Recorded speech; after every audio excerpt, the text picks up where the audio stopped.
Welcome to the third session of today at the Daring Cities 2021. My name is Gino van Begen, and I'm the Secretary General of ICLEI, and will be the facilitator of this session, in which we will discuss multi-stakeholder partnerships that support ambitious local climate action. As you well know, the Paris Agreement requires ambitious global climate action to limit global warming at the 1.5 degrees Celsius and calls for multi-level and multi-stakeholder collaboration. The first phase of submitted national climate plans, the so-called nationally determined contributions, were not adequate to meet this challenge, and they were prepared before the Paris Agreement entered into force. The COP26 in Glasgow is expected to kick off the second phase of the Paris Agreement with the submission of new and hopefully strong enhanced NDCs. These new and enhanced NDCs must now be informed and guided by the ambition and potential of all levels of government and other stakeholders. We, as the focal point of the local governments and municipal authorities, the LGMA constituency, have called for COP26 and the second phase of the Paris Agreement to be the moment when multi-level and collaborative action becomes the new normal, enabling thousands of local and regional governments to fulfill their 2030 and 2050 commitments. Cities and towns are critical battlegrounds in the fight against climate change, and local and regional governments are well positioned to tackle these threats. However, they cannot, nor should they be expected to take on this daunting challenge alone. There are many organizations that are dedicated to support local and regional governments to tackle the climate emergency. And today, in this session, you will hear of some of them. I'm very pleased to introduce to you now our keynote speaker, Dr. Jürgen Sattler, head at the Directorate General for International Development Policy, the 2030 Agenda and Climate at the Federal Ministry for Economic Cooperation and Development in Germany. Dr. Sattler, the floor is yours. Dear colleagues, distinguished guests, I'm very pleased to be speaking to you today. Recent natural disasters have made it clear once again. The climate crisis is real, it is global, and we must act expeditiously. I'm not only referring to the flooding in my own country in Ahr Valley and in North Rhine-Westphalia.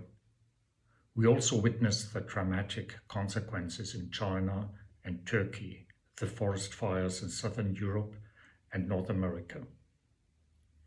We need to move quickly into carbon neutral development to achieve the 1.5 degree goal of the Paris Agreement. Cities are the most important actors when it comes to implementing this Paris Agreement on the ground. Cities need future-oriented and resilient infrastructure. Construction after the recent disasters cannot be done the same way as it has been done in the past. We need robust solutions that promote economic and social development within our planetary boundaries. In order to recover forward, we need three key elements. First, enabling structures and policies. Second, integrated approaches. And third, sufficient financial means. Regarding the first element, enabling structures and policies, this is very much about regulatory policies and institutional setups. How prices and subsidies are designed, how the role of cities is structured politically and financially determines what happens in cities. For example, we have to enable sustainable planning and infrastructure investments in cities by putting a price tag on CO2 emissions and by strengthening the financial and political power of cities. The second element, integrated approaches. This is core to our German development cooperation. Our new strategy for climate and energy has a dedicated priority for sustainable urban development, bringing mobility, circular economy, built environment, and basic human services under one roof. Our flagship initiatives, the Transformative Urban Mobility Initiative and the Prevent Waste Alliance, demonstrate how we can create multidimensional solutions together with international partners through integrated approaches across urban sectors. This brings me to the third element. Integrated approaches need financing. Today, the investment gap for climate-friendly urban infrastructure is enormous. It exceeds $1 trillion annually. This gap is particularly worrisome with regard to climate adaptation.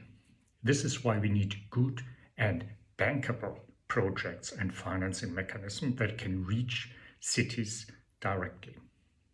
Thus, our ministry, together with other donors and multilateral development banks, is supporting cities in the preparation of sustainable infrastructure projects.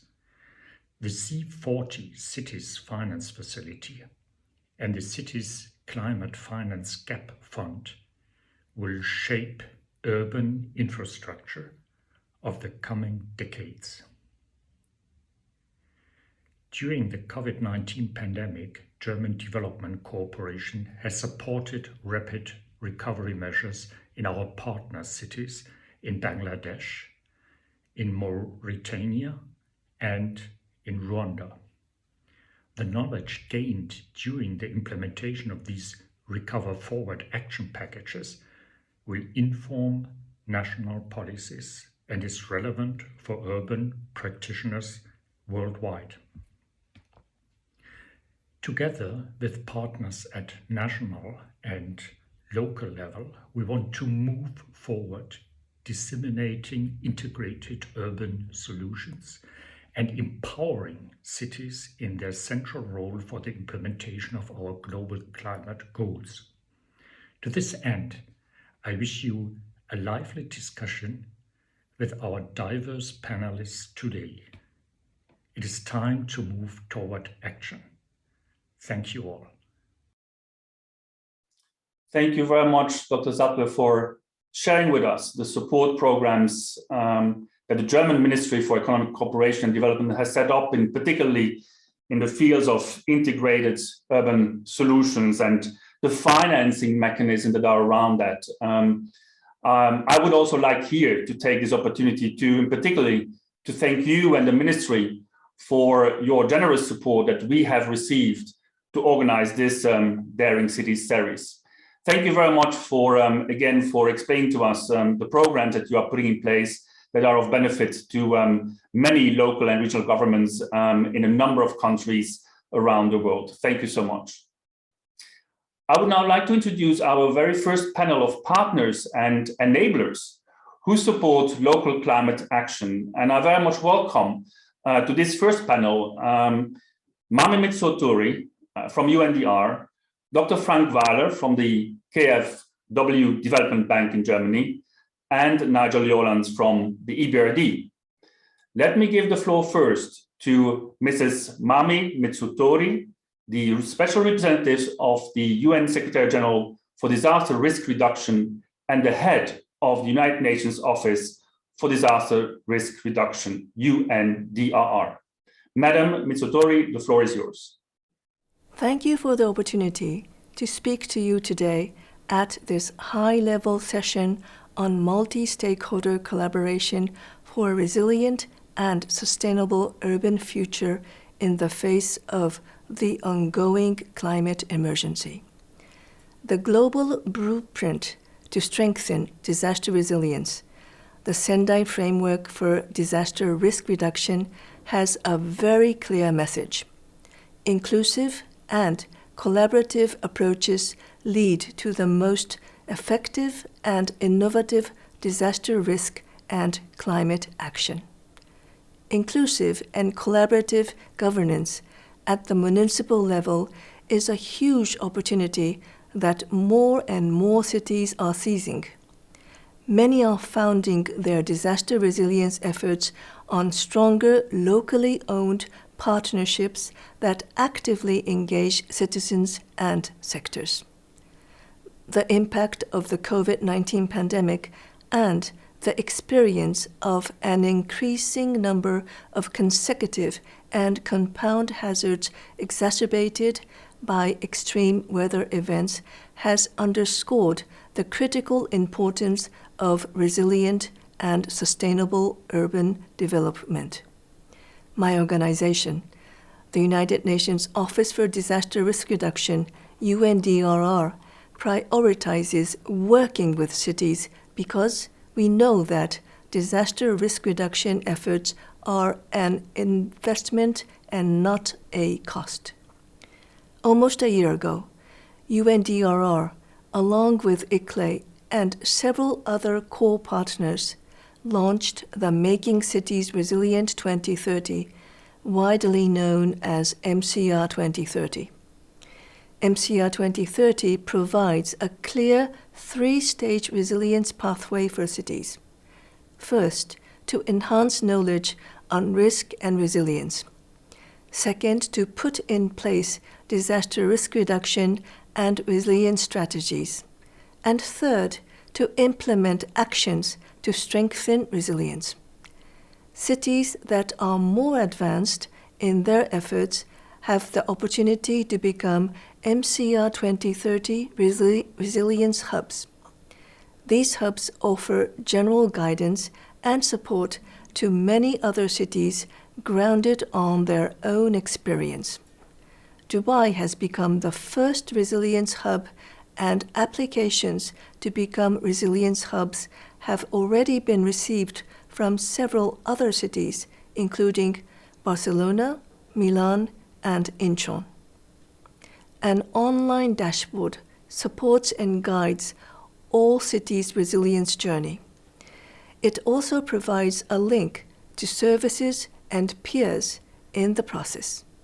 This dashboard is both a meeting and marketplace for cities and partners where access is provided to knowledge, experience, networks, tools, resources, and services. In addition, the dashboard is a platform for recognition of disaster resilience action and leadership. In its first year of MCR 2030, it has developed into a wonderful example of multi-stakeholder collaboration in support of municipal resilience. More and more cities are joining this initiative, and our target by the end of this year is to have 1,000 cities signed up and working in partnership for strengthening their disaster resilience and of their peers. The marketplace of services is a major point of difference for MCR 2030. Current services include technical support for climate scenario planning, green bonds, revision of building codes, the integration of health hazards into risk assessments, among many others. We are working to explore new partnerships to supplement the current suite of services to better meet the aspirations of cities.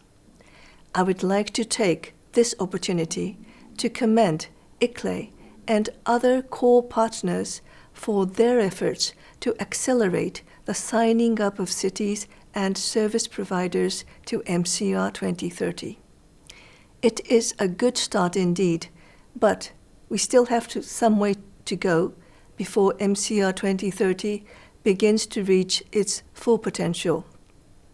That is why I urge you to continue your great efforts so that more cities, partners, and service providers join our global movement. And together, we will make MCR 2030 an inclusive and long-term multi-stakeholder partnership for cities. MCR 2030 supports cities to identify and own their vision of disaster resilience to provide a pathway towards that vision, as well as to support cities throughout that journey and, ultimately, to leave no city behind or alone. Thank you very much.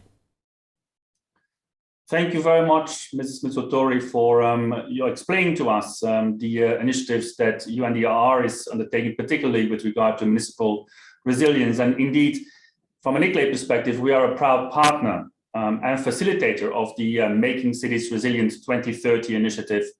I believe that it is a wonderful initiative to help all cities, in particular also members of ICLEI, with regard to their resilience agendas and complement these with mitigation efforts with regard to climate emergency. We stand absolutely with you to ensure that by the end of this year, 1,000 cities will have joined the Making Cities Resilient 2030 initiative. Thank you so much again, Mrs. Mitsutori, for joining us today. I would now like to give the floor to Dr. Frank Weiler, who is a team lead for and responsible for the urban and social development in Latin America and the Caribbean at the KfW Development Bank.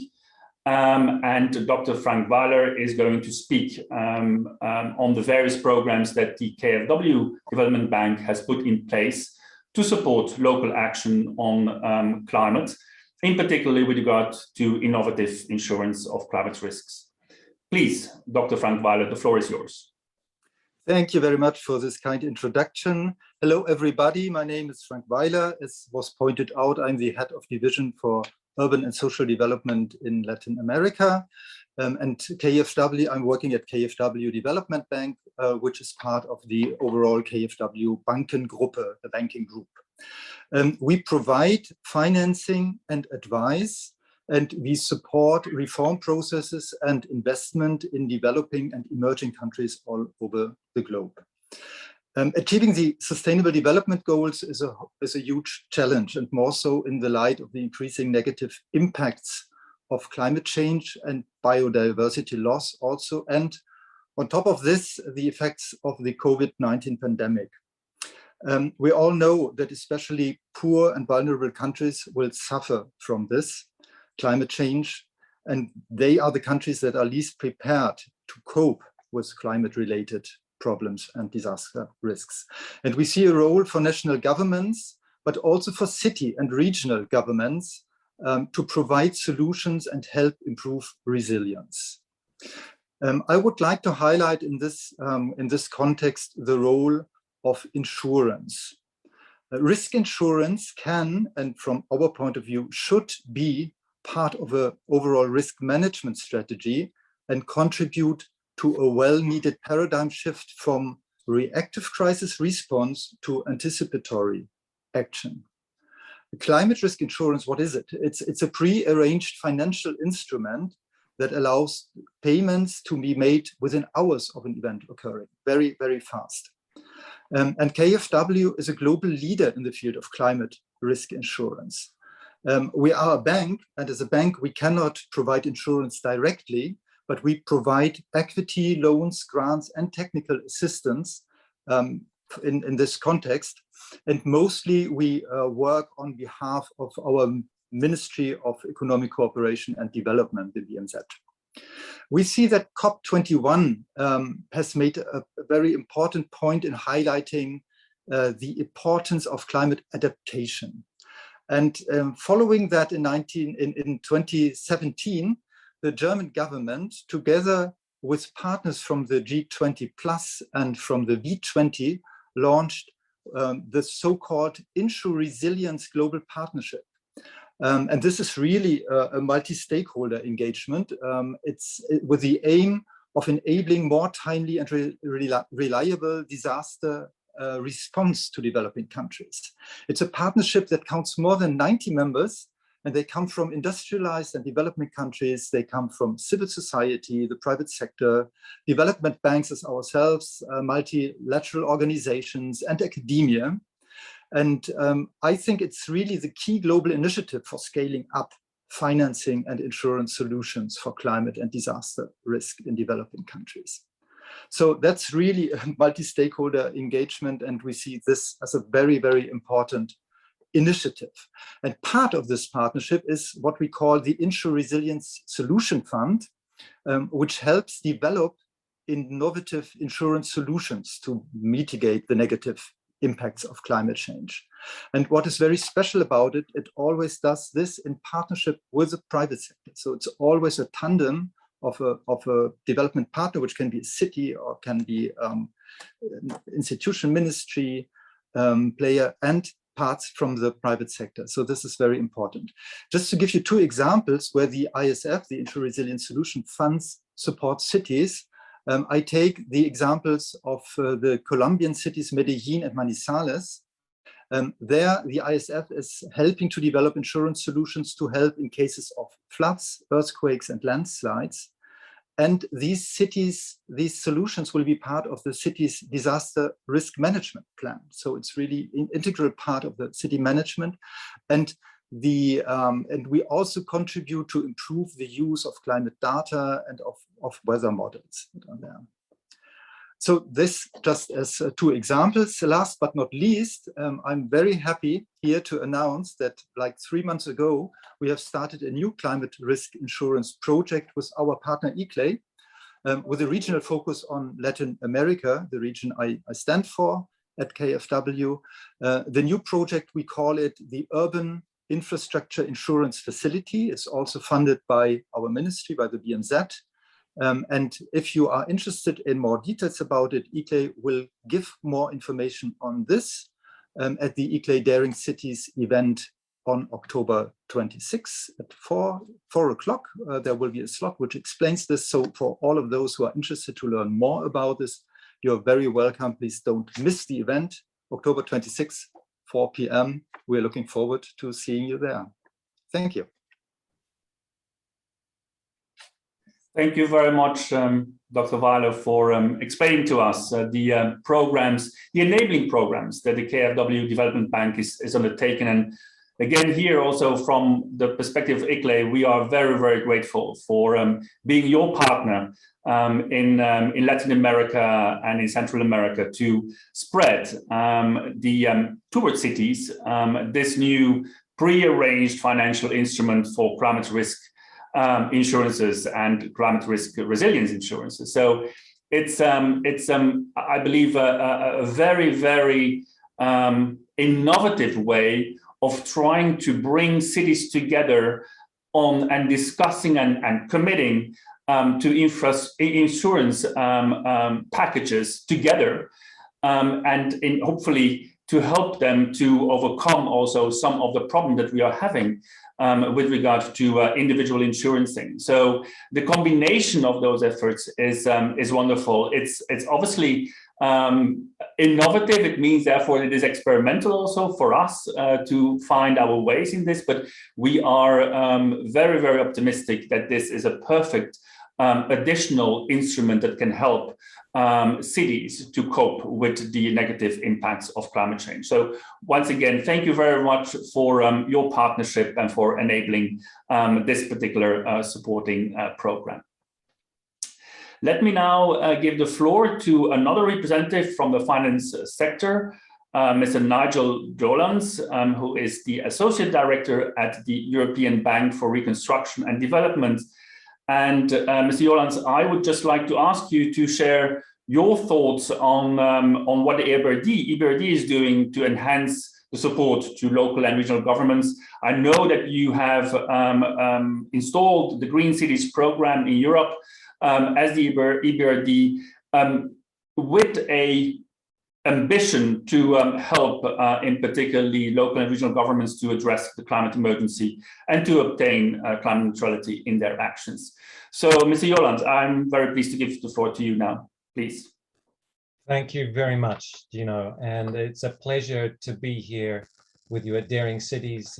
As you know, ICLEI is a key partner of ours in our work delivering finance to local government and cities. So I am Associate Director and co-lead of EBRD Green Cities, together with my colleague Lynn O'Grady. And just a little bit of an introduction about the bank itself. So EBRD is the European Bank for Reconstruction and Development, and we're a regional transition bank covering 38 countries and territories. And in 2016, we developed EBRD Green Cities. This has grown since 2016 to be a 3.3 billion euro investment fund. We now have just welcomed our 51st city into the program. Kharkiv signed that today in Ukraine. The image I have behind me is Mediash, our 50th city that joined earlier this week. So we're growing rather quickly. We're covering 22 countries, and our program has 4 main components, and I'll briefly introduce them, and then I'll come to the main point, which is how do we mobilize investment money for climate action? So we have 4 components. The first one is strategic support. This is developing action plans and strategic plans for cities. The second part is relating to investments. The third is the knowledge sharing and capacity building. And finally, 4th component relating to helping cities access private capital. Now, what distinguishes EBRD Green Cities and what's made it so successful within the bank? I think the main thing is the very strong link that we have made between the strategic planning and the investments. We call them investment grade plans. Now, this plan is called a Green City Action Plan, a GCAP. And this was actually developed for us. The method for doing those was developed for us, as you may recall, Gino, by ICLEI and the OECD. And this has held us in good stead. I think the final point about critical points of our program is the critical role of donors. When we're mobilizing resources, it's really important for us, the role that donors play. Now, how do we mobilize those resources? And this is what I think EBRD Green Cities has been particularly effective at. I think the main reason that we've been effective is because we don't approach urban climate investment in a disconnected way. We see the climate investment connected to the urban system as a whole. The phrase integrated approach was mentioned by Dr. Jürgen this morning, previously, and that's essentially what we do. We treat city climate finance as a set of interconnected investments, not a series of individual unconnected things, but interconnected. And the way that we connect them is through these Green City Action Plans. So this builds on the climate neutrality targets and stitches projects and actions together into a whole investment action plan and campaign that we then, as an institution, don't just step away from, but we partner with the city to implement. And it's not just us as the EBRD, but also other financial institutions come in to support the implementation of those plans. Now, by taking such a systematic approach, this means that we attract donors, because those donors, and for example, the Green Climate Fund is a multilateral donor. We have many bilateral donors, and those donors like the way that we're going about these municipal investments by having this stitched together systematic approach, because the donors can see that what they are contributing to is connected to a bigger whole, not just a single investment in replacing a few buses or in new fountains in a city or a single building. They can see that the whole package is connected. I think the other thing that is important about how the GCAPs work is that they give clarity to the cities themselves about the role that investments are going to play into the future in terms of addressing their climate challenges. So let me give you an example. In Belgrade, we we know that the city has a commitment under the Covenant of Mayors to reduce their CO2 emissions. We worked with the city to develop their Green City Action Plan and their Sustainable Energy and Climate Action Plan, their CCAP, together as one package. That GCAP was funded by the government of Japan as a bilateral donor, and as a bilateral donor, again, they were attracted to see that there was this systematic plan being prepared. And as a result of this planning, we've been able to mobilize co-finance from other investors. So for example, we've had several investments in Belgrade that have mobilized and leveraged more than 200 million euros for infrastructure investment there. Now, Gino, I'll just finish off by mentioning one other point about, it's not just about mobilizing our own resources and co-financiers, but it's also about protecting those resources against the negative impacts of climate change. And I think one of the reasons that we've been relatively successful is we've integrated very strongly now a climate resilience check into the project preparation phase. So right at the beginning, we look at physical climate risk, and we try to build that into the physical infrastructure investment. In addition to that, we also work with cities to improve their own corporate climate governance within the city administration. This is about helping them to assess their risks, their climate risks, and incorporate appropriate risk management measures that meet the needs of the city. So in summary then, we have EBRD Green Cities with a number of really critical points that have made it successful. But the main one is the fact that we're linking investments and planning as a strategic whole. We don't leave the cities alone. We partner with them for the implementation of that. Not just us as EBRD, but other institutions, KfW, EIB, and others. And so together we are helping cities to deliver climate infrastructure investments that need to be delivered in cities. Gino, thanks very much. Back to you. Thank you very much, Nigel. And indeed, congratulations for this enormous work, a 3.3 billion investment fund, 51 cities now in 22 countries working on GCAPs, on Green City Action Planning, to advance climate action is fantastic. And here the EBRD is absolutely an enabler. Again, how important it is to have you as a stakeholder at the table with the nations at the COP26, with the local and regional governments to tackle this global challenge of climate change. And the work you are doing in Europe is fantastic. I fully agree with you that the success of the GCAPs lays in the fact that you are addressing these from an integrated approach, from an interconnectivity. And I think that is something that the cities themselves, when they are thinking about their investment planning, appreciate, that it's not just singular pieces that are being looked at for investment, but that the entirety is being looked at. And I think that is definitely an element of and a criteria of success of your program. So Nigel, thank you very much. Looking forward to be with you soon in the UK at the COP26. Thank you very much. Thank you, Gino. With this, I would like to turn now to our speakers of the second round of this session.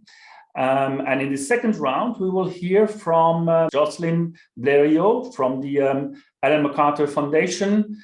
We will hear from Joseph Muturi from the Slum Dwellers International, from Joseph Mitika Mwenda from the Pan-African Climate Justice Alliance, and from Mauricio Rodas from the Global Commission for Biodiversity Cities by 2030 at the World Economic Forum and former mayor of Quito. I would like to give the floor now first to Mrs. Jocelyn Blériot, who is the executive lead for institutions, governments, and cities at the Ellen MacArthur Foundation. And Jocelyn will talk about how her organization is helping to advance circularity and circular economy in particular. Please, Jocelyn, the floor is yours. Cities are major drivers of the global economy, with over 80% of GDP generated in urban areas. They're also major contributors to climate change. And according to UN Habitat, they consume 78% of the world's energy and more than 75% of the world's resources. They also produce more than 60% of greenhouse gas emissions and 50% of solid waste, and yet they account for less than 2% of the planet's surface. Now, they're very susceptible to the impact of climate change, and according to C40, 70% of cities are already dealing with the effects of climate change, and nearly all are at risk. Over 90% of all urban areas are coastal, putting most cities on Earth at risk of flooding from rising sea levels and powerful storms, which are becoming more and more frequent. If current urbanization trends continues, it's been estimated that 60% of the world's population will be based in cities by 2050, and material consumption in cities will grow from 40 billion tons in 2010 to about 90 billion tons by 2050. Now, this is important because the circular economy has some answers to bring to this challenge. 45% of the emissions globally come from the way we make and use products and food that circulate in our economy today. Carbon savings identified from modeling a circular economy approach in 5 key sectors, cement, steel, aluminium, plastics, and food, indicate that the equivalent to eliminating emissions from road transport globally. Together with the necessary transition on renewable energy, dealing with the material side of the economy is absolutely crucial. And the circular economy can support the creation of low carbon, thriving and resilient cities, and also tackle many global challenges, including climate change. And that is through looking at consumption-based emission, circulation of materials that allow us to be less reliant on the extraction of virgin resources, because of course, if you don't waste a material, you don't need to replace it, and displacing as well the extraction related emissions that go in the process. There is a clear role for city government as they drive the economy, as we've said previously, and urban decisions have an impact well beyond city boundaries. By embedding circular economy principles into urban policy levers, governments can bring about change to the use and management of materials in cities, and that could be through implementation of reverse logistics chains. And it can also deliver on urban priorities around access to housing, mobility, economic development in a way that also supports prosperity, jobs, health, and communities. The circular economy is a solutions framework. It gives the core principles from which we can design and plan. In the vision side of the equation, city governments can really embed the circular economy into their climate policies. And we've seen that at play in London, New York City, Milan, Sao Paulo, and Salvador, to name but a few. The engagement part is also very important, and city government can stimulate collaboration by convening city stakeholders and supporting the dialogue on circular economy and climate change. City governments can also launch and support communications campaign for business, citizens that support awareness raising. And we've seen that at New York City Climate Week, for instance, or London Repair Week. Urban management, well, that's another one of the important pieces of the puzzle, and cities have a particularly important role to play when ensuring the effective recirculation of materials, products, and nutrients in an urban area. Enabling this does require infrastructure, such as asset sharing infrastructure, mostly digital, but also physical. There are waste collection system questions associated with the circular economy, for instance, how to collect organic byproducts so those nutrient loops can be actually closed. Material banks, disassembly, recycling centers, and we can here quote the example of London Circular Economy Planning Statement, because it does include all of these elements. And Sao Paulo as well will be implementing separate waste collection as part of its climate plan. On procurement, which is another powerful lever, city government can procure circular economy products and services by embedding circular economy and CO2 intensity criteria in public procurement tenders. And we've seen that in Toronto and Cape Town. In terms of economic incentives, of course, city government can use fiscal levers to create enabling conditions and incentivize actions. Several cities have introduced forms of carbon pricing on the built environment and private vehicles, such as Tokyo's cap and trade program, London's ultra-low emission zone, and others. And today, 40 countries and more than 20 cities, states, and provinces use carbon pricing mechanism. According to the World Bank, these schemes cover 13% of global annual GHG emissions. Now, the circular economy is really a powerful framework to apply at national level, and we've seen that through the creation of many roadmaps and legislative frameworks. It happened in Finland, in Chile, in France, and is now really spreading globally. But the agility that a municipal government has and the power to actually implement changes at a scale where there's a massive concentration of wealth creation, but also material circulation, talent, and already existing infrastructure needs to be tapped if we're going to take that transition to the global scale. Thank you. Thank you very much, Mr. Blériot. Thank you, Jocelyn, for explaining how the Ellen MacArthur Foundation is working on circular economy and how you try to stimulate circular economy issues in local climate action planning, and very rightly so. Local and regional governments can do a lot on the waste sector via procurement and the potential of their own fiscal instruments that they have to stimulate circularity within their boundaries. So thank you very much, Jocelyn, for pointing at that. I would now like to give the floor to Joseph Muturi, who is the chair of the Slum Dwellers International Management Board. And Joseph, perhaps you can share your thoughts with us on both the value and the necessity of improving livelihoods of the urban poor and engaging with actors of the informal economy in the response to the climate emergency. Joseph, I give you the floor. Thank you very much, Gino, and thank for the organizers for having us. First of all, I think one of the issues around climate change and what we have been trying to address, I think there have been some level of lack of awareness, especially in the constituency that I represent, that is the urban poor, mainly in the global south. Most of the time in the past, the issues of climate change has been more rural, more forest deforestation, issues around desertification. But I think over the last 3 years, our organization has strived very much to highlight the issues of climate change, especially in the urban settings, and more specifically, the impacts of climate change around and in informal settlements. We are talking about an increased fire, we are talking about increased level of flooding, increased level, the flooding which leads to issues of evictions, and now we are having something we are calling evictions through climate change.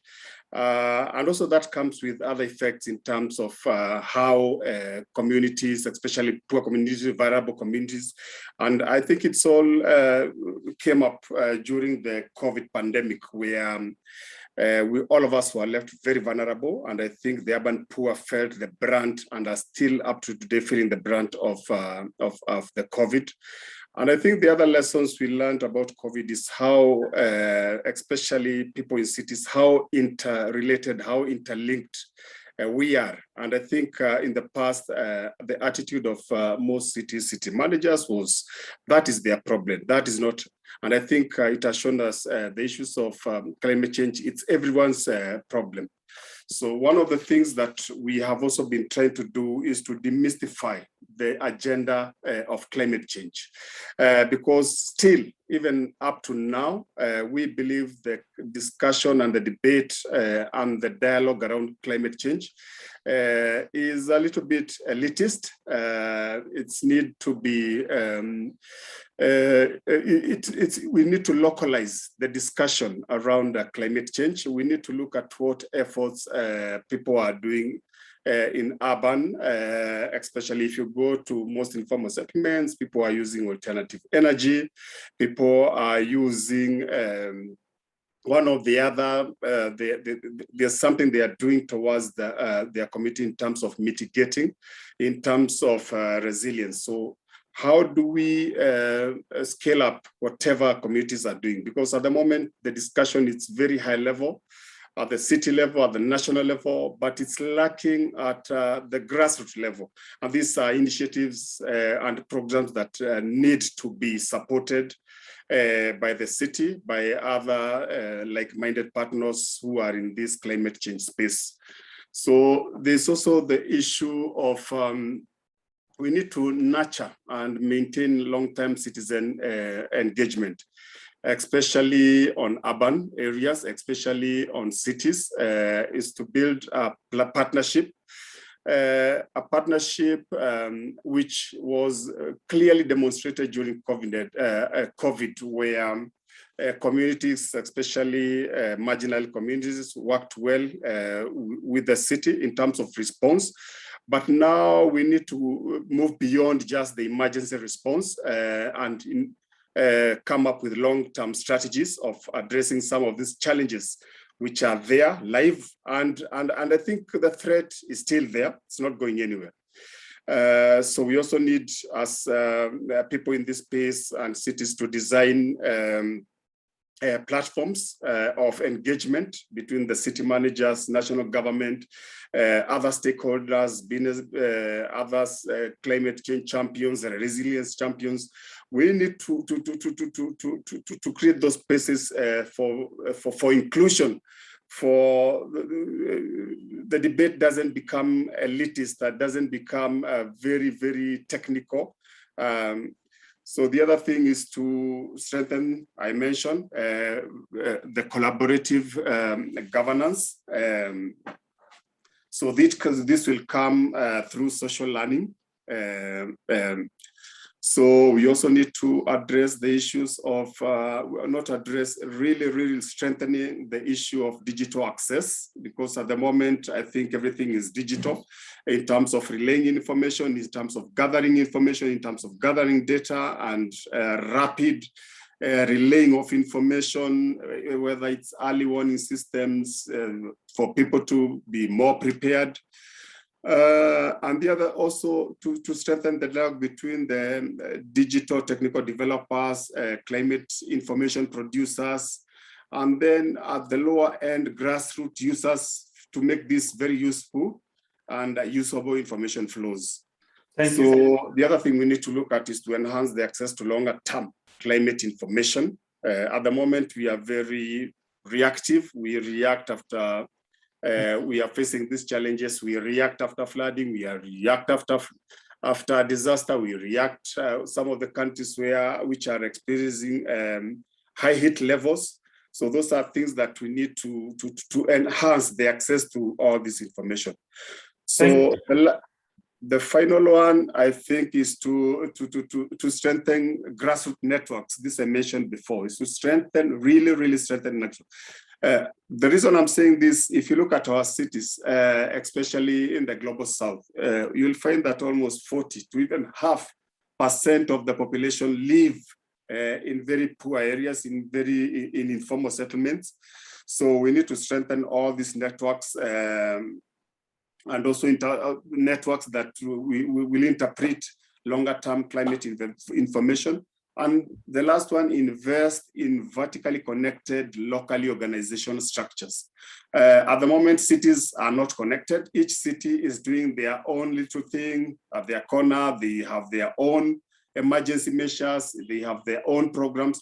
But we need really to look at, to link all these programs which are happening in terms of learning, in terms of sharing, in terms of just basically sharing information, basically sharing strategies.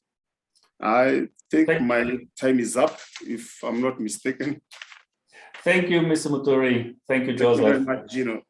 Thank you very much, Joseph. I think and again here also, thank you so much to Slum Dwellers International for seeking that conversation with local and regional governments and to try to bridge the governance with the informal economy, informal settlements, to as you said, indeed to demystify the climate change issues and agenda, to bring it closer to the people that are in need of that and who are indeed in those settlements suffering from increased fires, flooding, and ultimately now, as we see happening, evictions because of climate change. So there is that debate on with and connecting with the urban poor, I think is an absolutely essential and just required debate that we must have. So thank you very much to SDI to enable this conversation, to bring possible actions forward. So thank you very much, Joseph. I think we'll continue on this road with our next speaker. So I would now like to give the floor to Joseph Metika Bande, the Executive Director of the Pan-African Climate Justice. And I believe that Joseph also here will speak in particular about incorporating social justice and intergenerational equity in the climate emergency debate. So we're looking forward to hear from you, Joseph. Please, the floor is yours. Thank you. Thank you very much, Dino, and it's a great pleasure to speak to this auspicious occasion. I would start by just mentioning a couple of things which as a coalition of civil society, non-state actors we do in Africa. The Pan-African Climate Justice Alliance is a consortium of organizations bringing together communities at the front line of climate crisis. I'm talking about people, for the purposes of this discussion, people who live in the informal settlements. We work with people whose work is collecting waste in cities. We work with women, we work with cities, we work with the mayors, conventions, and those others. And the purpose of that, for that in Africa, is really to elevate the voice of African stakeholders in international discourse on climate change, particularly the UNFCCC, and then also looking at how we can lift the voices of the people the colleague was talking about here. How are we going to ensure that in platforms like this one, we hear their voice? And that has been actually a very critical procedural justice issue for us as a coalition, as Africans, and not only at UNFCCC level, but even at all levels. And so coming now to the work which we do, related to this is the recognition of the opportunity which was offered by the Paris Agreement in 2015. In the previous framework, that is particularly the Kyoto Protocol, it was more state-driven. But then, through discourses and pressure from us, the non-state actors, particularly civil society, we ensured that now the current framework, including the implementation of the NDCs, acknowledges the role of non-state actors, particularly the local governments, the devolved systems of government, the civil society, and communities, in such a way that now what we can do, we are not going to ask for permission from governments now to do what we are supposed to do. In the past, it was actually tokenism. We aim to street talk the government, the parties, so that we can be part of the conversations against around climate crisis. And now we take this opportunity. Now there are a lot of work which we are doing with the governments at local level, cities across Africa. ICLEI, for instance, we work with them at various levels to catalyze broader conversation to ensure that the issue of climate is not just limited to science and and environment the way it used to be. It is a city's issue. It is slum dwellers' issue. It is the issue we find the people who work on the waste management and collection, that they see that an opportunity, waste management, circular economy, and all those. So in a nutshell, what we have been doing now is to actualize that dream, not waiting for government to catalyze action, but to see there is an opportunity for us as non-state actors. So what we are doing now next is how then are we going to do, for instance, in the city of Nairobi, where we are based, in Lagos, in Johannesburg, to ensure that now that is embraced at local level. Now countries having now embraced and ratified the Paris Agreement, the next thing is how do we integrate those policies so that now that framework is embraced and is integrated into long-term and short-term cities action at local level and at city level. So we are working with various cities, like the city of Nairobi, for instance, to ensure that now we pick those policies and integrate them. And so that now the city makes it and even budgets for it.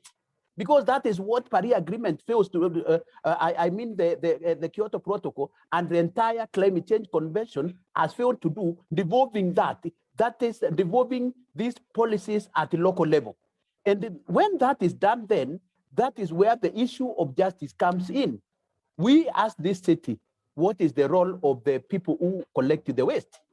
What is the role of the people who plant trees in the cities? What is the role of women in the cities? What of the role of young people? And mark you, in Africa, almost 60% of the population is the young population. How are we going to ensure that now the issue, the question of intergenerational equity, which is a fundamental question of justice, is integrated in that? So you are seeing, we are not looking at that at the way, the top-down model of work, which has been actually has failed at the UNFCCC level. We want to catalyze and ensure that the imperative of justice are integrated at this level. And so how does this work? It works from local level. So when we are doing these policies at the city level, at the local government level, we ensure that the views of the people at the grassroots, communities, women, and those others are integrated, so that when this plan is being done at that level, it has the views and the perspectives of the people.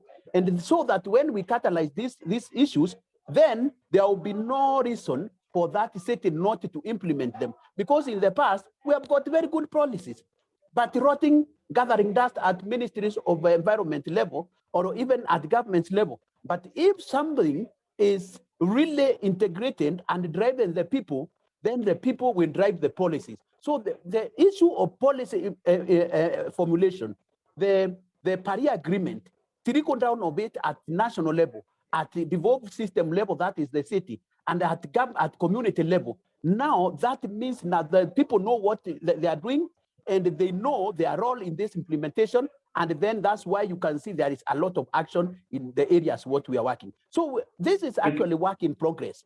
This work in progress, and I'm sure that as time goes, this multi-stakeholder partnerships is going to be enhanced towards the COP and beyond. And now that we have the COP in Africa, we hope that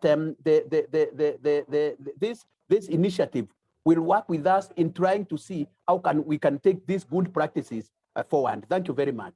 Thank you very much, Joseph. I mean, I'm really impressed to listen to the activities of your institution, your organization, in pointing at the necessity of incorporating social justice and equity in the entire debate on climate change, and to, as you said, to catalyze the climate conversation to actually the people and to connect that.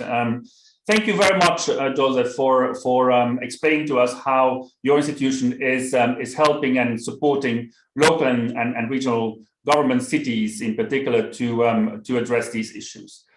Ladies and gentlemen, I would just like to count on your indulgence to bear with us for another 5 to 10 minutes. We're a little bit over time, but that is also due to our very good speakers here who have addressed the various issues so well and so lively.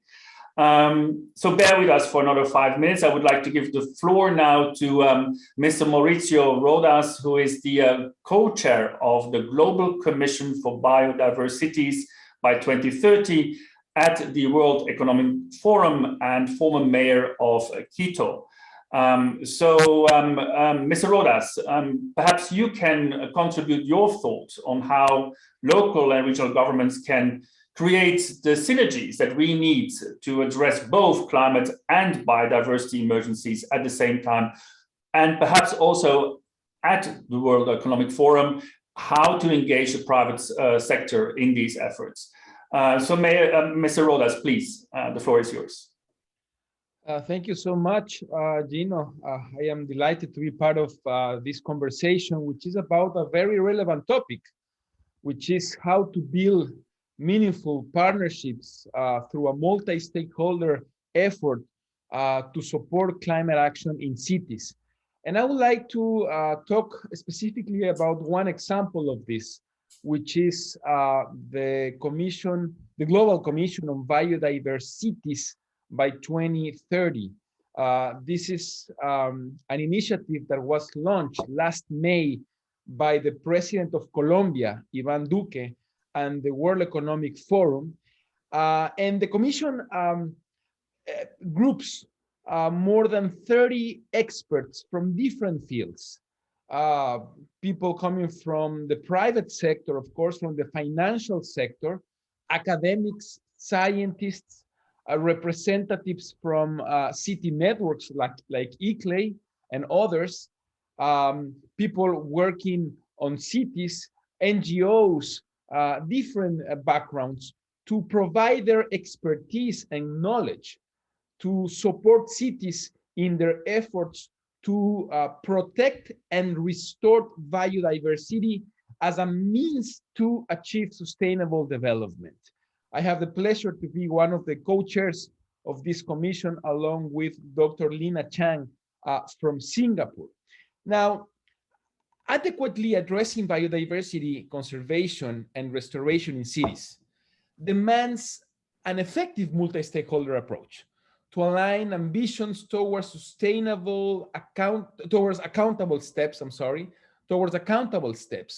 and solutions. It is urgent to raise awareness among mayors that biodiversity loss, far from being a rural-only concern, should play a significant role in a comprehensive urban development plan. Regulations, policies, and actions in a city can effectively tackle this issue.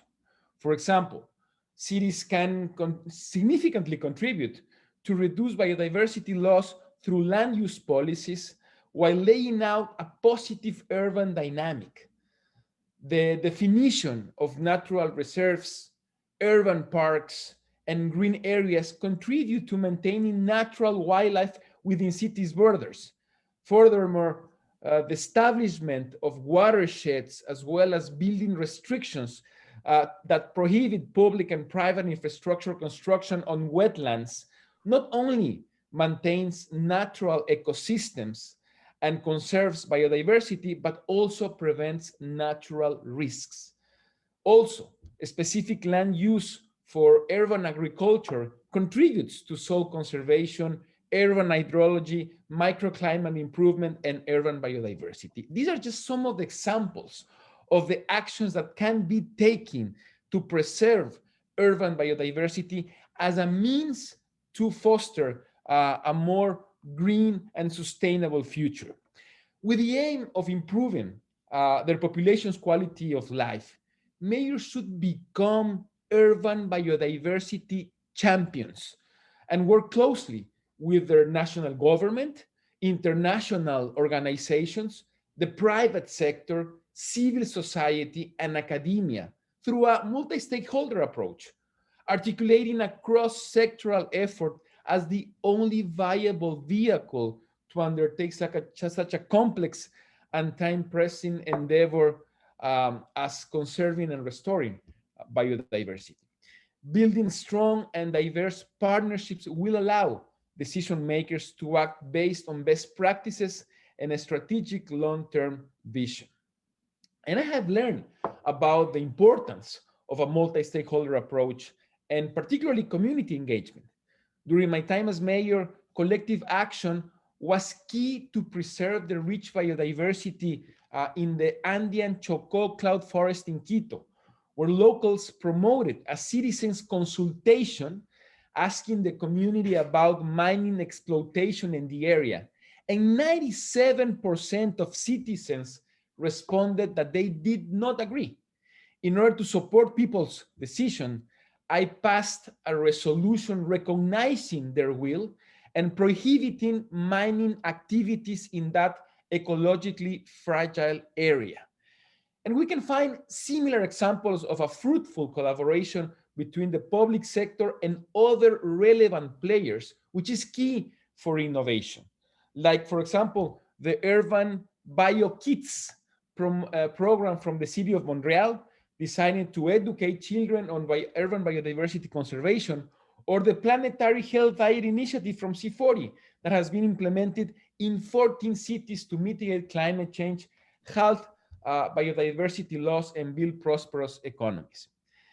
I think, this is the kind of efforts that should be replicated. And of course, we should also be looking at the financial aspect, like has been mentioned before.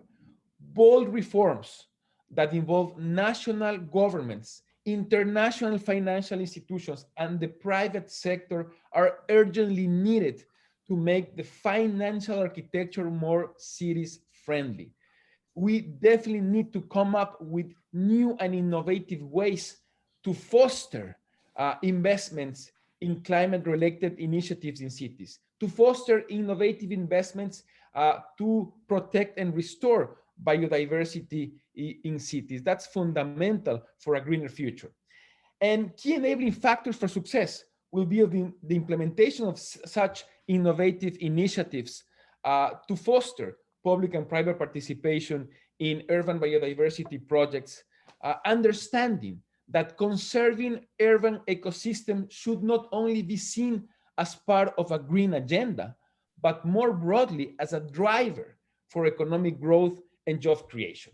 I really see with a lot of enthusiasm the Varying Cities initiative, and I look forward to establish a very fruitful collaboration channel with it and through the efforts that we are developing on the Global Commission on Biodiversities by 2030. Thank you so much.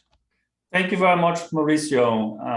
Great to not only to see again your activism in this case, in particularly for biodiversity. And as you well know, we are moving towards the Biodiversity COP very soon in China.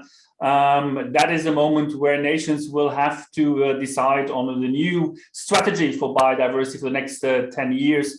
We from our side are pushing very strongly that there would be a support from nations to the Edinburgh process and the Edinburgh Declaration, which is very much about getting the support from nations for a local and regional government action plan worldwide to protect and enhance biodiversity in the next decade. Thank you very much, Mauricio, for bringing this together in the discussions around climate change.